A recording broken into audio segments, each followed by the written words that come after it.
Le contrat, c'est quoi? C'est un contrat de concession où le privé a financé, et dans ce cas-là auprès de l'État, a financé l'infrastructure et rembourse son investissement via la perception des péages. Donc c'est un contrat, c'est une concession de 30 ans, donc jusqu'en 2039. Genre de contrat, la première problématique à laquelle vous allez vous confronter, c'est comment faire accepter le péage en tant que tel. Parce que nos usagers sont habitués à ce qu'on appelle service public gratuit. Ici, on fait payer. Mais par exemple, la principale discussion et les principaux principes de ce genre de contrat, c'est le parallèle qu'il faut faire entre les recettes de péage perçues et ce que l'opérateur en tant que tel offre comme service. Pendant qu'il perçoit les recettes de péage, en contrepartie, il a mis son argent, il faut qu'il se fasse rembourser. Il a emprunté de l'argent, il faut qu'il rembourse ses emprunts. Mais en plus, il a un contrat de performance à satisfaire. Et la salle dans laquelle nous sommes, justement, donne une idée sur le type de service auquel il est confronté. En cas d'accident, la qualité du niveau de service, je vois parmi vous quelqu'un qui a fait des TP.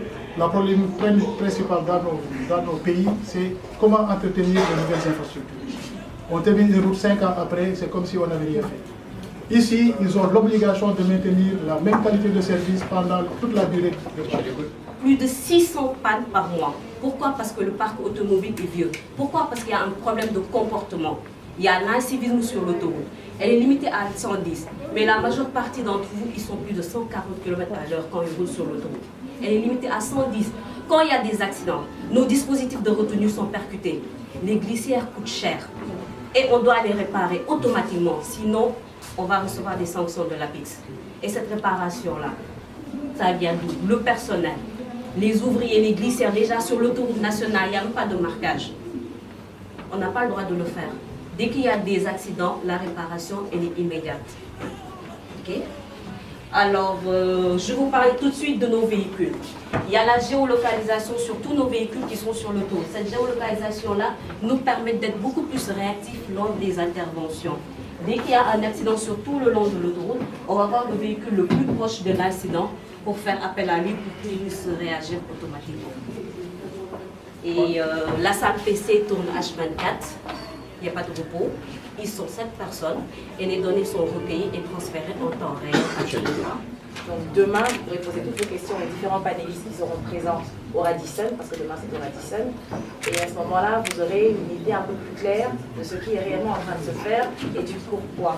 Mais pour l'instant, vous avez eu l'opportunité de discuter avec tous ceux qui font partie des parties prenantes, comme on peut le dire, et du secteur public, pour voir un peu comment l'État et le secteur public et privé, pour voir comment la vision politique qu'on a en ce moment au Sénégal nous permet d'atteindre une certaine croissance. C'est vrai, il y a des choses à revoir, c'est vrai, on n'est pas parfait, mais on ne va pas se concentrer sur ce qui n'est pas bon.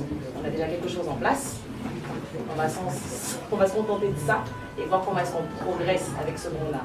Donc demain, vous aurez la latitude de poser toutes vos questions. Je pense qu'on a une autre visite à faire sur le parc industriel. Et à ce moment-là, on sera beaucoup plus situé sur les zones économiques spéciales qui existent ici. Et demain, vous aurez véritablement toutes les ammunitions pour discuter avec les différents panélistes qui seront présents. Nous sommes déjà à la fin de la première phase où vous avez vu quand vous êtes entrés, on a fait un peu le tour pour que vous puissiez voir un peu les bâtiments qui ont été construits, notamment les 3 hangars qui sont là. Nous sommes au bâtiment A3. Et là, vous avez ici un bâtiment B3. Et après, quand on finit un peu la présentation, nous irons au bâtiment administratif. On va vous expliquer un peu pourquoi on a mis en place ce concept. Donc, sur cette partie, il y a juste 13 hectares qui ont été construits. Donc, vous avez la voirie qui est déjà prête. Vous avez aussi toutes les infrastructures qui permettent aux industriels de venir commencer leur production. Donc, sur cette phase aussi, l'APROSI a eu à assurer de la conception jusqu'à la construction finale de ces bâtiments. En l'occurrence avec la société chinoise CGCOM qui a eu à faire la construction. Donc, pour vous expliquer un peu les spécificités de ces bâtiments, vous avez deux types de bâtiments. Le hangar de type A, où nous sommes, et le hangar de type B. Donc, la deuxième phase, il sera nécessaire de construire quand même les 40 hectares où vous voyez, c'est consiste la deuxième partie de cette superficie-là.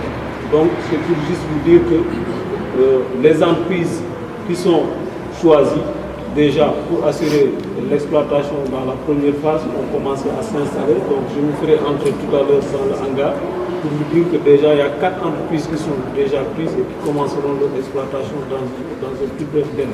La conception a été bien utile pour avoir ce type de hangar parce qu'il y a le coût de l'énergie qui a été étudié. Si vous voyez au niveau du plafond, nous avons aussi des parties qui sont visibles, c'est pour donner un peu la lumière du jour, pour ne pas utiliser tout le temps allumer la lumière toute une journée. Donc c'est pour dire qu'aujourd'hui, toute industrie qui vient ici aura quand même eu à bénéficier un peu à l'utilisation de l'énergie. Donc dans cet espace, comme ce hangar, vous avez vu, on a deux parties, c'est deux industriels qui vont s'installer ici, et ce sera cloisonné. Ici, vous venez de voir des machines, c'est une société qui va faire des tuyaux PVC qui viendra s'installer. Et de l'autre partie, on aura une autre société qui va fabriquer des mobiliers. Et ça permet aussi de vous expliquer que ce concept-là a été fait, c'est pour permettre de donner une marge de manœuvre pour que l'industriel qui arrive pourra un peu par rapport à l'espace voir comment faire des cloisonnements pour ne pas avoir quelques contraintes dans sa production. Vous voyez au niveau des ailes, c'est des accès des camions pour faire le chargement et le déchargement. De l'autre partie du hangar, c'est le parking. En face de vous, comme je l'ai dit, en tout, c'est des bureaux qui seront installés ici. Et c'est l'entreprise elle-même qui viendra faire son propre cloisonnement et verra un peu l'espace qui pourra utiliser. Donc, pour ce qui est, je ne veux pas aller plus loin sur la présentation, c'est parce qu'il y a un film qui vous sera diffusé tout à l'heure pour vous expliquer quel est l'intérêt de venir investir dans ce type de plateforme, parce qu'il y aura beaucoup d'avantages qui seront soumis, qui vous permettent de venir s'installer dans la plateforme.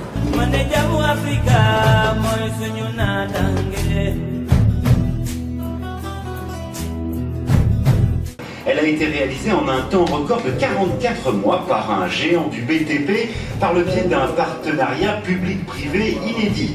Un système où se trouve aussi le nouvel aéroport Blaise Diagne qui devrait être achevé l'an prochain. Il sera relié à Dakar par un train express et par l'auto. Le Sénégal a aussi fait des efforts pour renforcer les capacités de son réseau électrique et baisser les tarifs grâce au mix énergétique.